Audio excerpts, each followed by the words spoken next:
Welcome to the Apple in Science podcast series, where you'll hear compelling and inspirational stories about scientists using Macs to explore the infinite frontiers of science. Enjoy the program.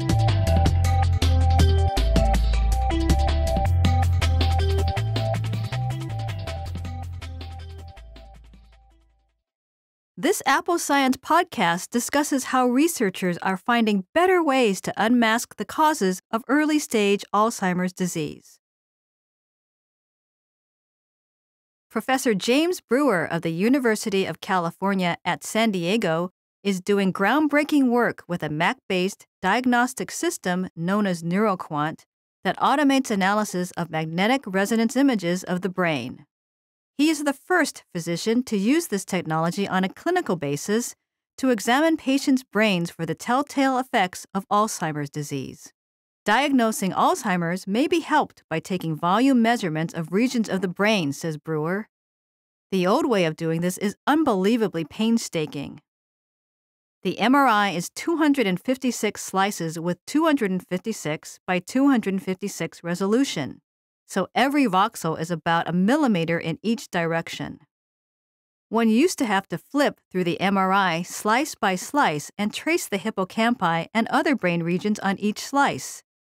That could take even an expert neuroanatomist more than 100 hours.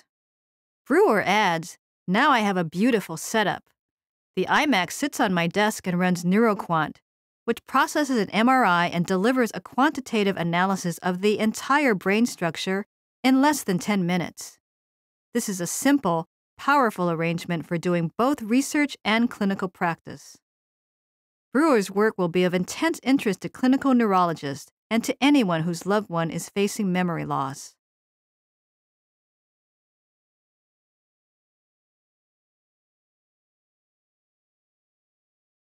When NeuroQuant receives a set of DICOM images, it checks image quality and automatically segments the image slices into a single 3D volume image. It then electronically isolates the brain from the skull and its membranes, segregates gray matter from white, identifies and quantifies all regions of the brain with great accuracy, and delivers a statistical report including colorized images, all in about 8.5 minutes of processing on Brewer's iMac. NeuroQuant, which is FDA approved, was launched by Cortex Labs, Inc. in September 2007 at the Society for Neuroscience meeting. Says Cortex CEO Michael Smith, "We primarily used Macs for development. We used Osirix, an open-source DICOM viewer, to review images. When it came to decide what platform to release it on, we had been demoing it on Macs and running it internally on Macs, and we were just getting rave reviews, so it seemed like a no-brainer to roll it out on the Mac. It runs on any Mac and will perform analysis in well under 5 minutes on an 8-core Mac Pro. By marrying it with Osirix, we give our users a really rich visual experience." The most high-profile use of NeuroQuant is for Alzheimer's disease, but it has great potential for the diagnosis of other diseases such as epilepsy, where it may replace the highly invasive examination now in wide use. It is already at work in clinical trial research in the pharma industry.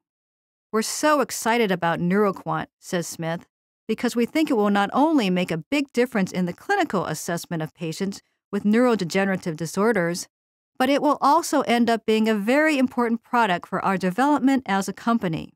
Much of that we have to credit to the form factor and the ease of use and nice experience that we get by rolling this out on the Apple platform. And the leverage we get by having a tool like Osirix on that platform has strengths that clearly complement this tool. We're delighted to be able to offer our customers the ability to use NeuroQuant and Osirix in a tightly integrated fashion."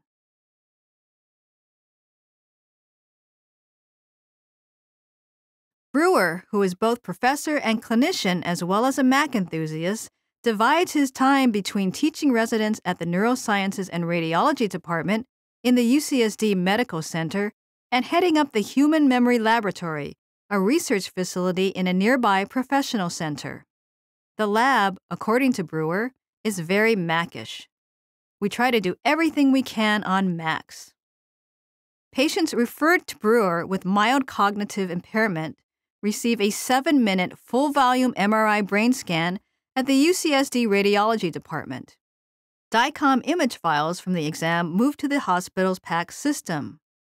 Brewer pulls them onto his iMac using Osirix. NeuroQuant also resides on Brewer's iMac. He sends the DICOM files directly to NeuroQuant for processing. The results, colorized images and statistical reports, are now available on the NeuroQuant web-based browser. They tell Brewer the volume of the patient's hippocampi and how they compare to those of healthy patients of the same age. After he adds his diagnostic comments, NeuroQuant outputs the report as a PDF for billing and for informing the referring doctor. It also outputs a DICOM-compliant image series that he sends back to the hospital's PACS server.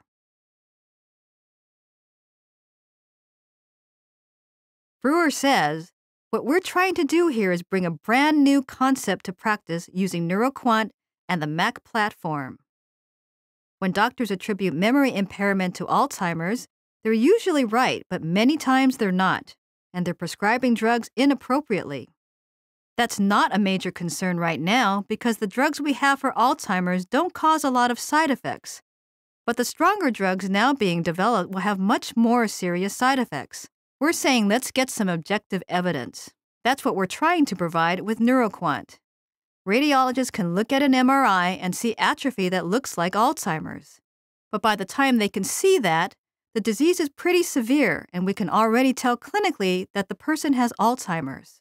We're trying to push the diagnosis back in time to where we can make an intervention, such as enrolling them in a clinical medication trial and sparing as many nerve cells as possible.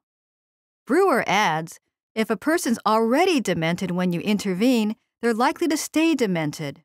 But if we can use NeuroQuant to catch Alzheimer's at the mild cognitive impairment stage, where the worst problem they have is losing keys or forgetting names, we can keep it from getting worse.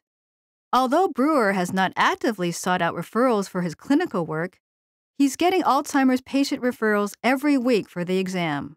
And he is also breaking ground in research. He recently completed a study of 269 patients with mild cognitive impairment with the help of just 2 postdoctoral fellows. An impossibility without NeuroQuant and his iMac. Thanks for listening. To learn more about Apple and science, please visit apple.com/science.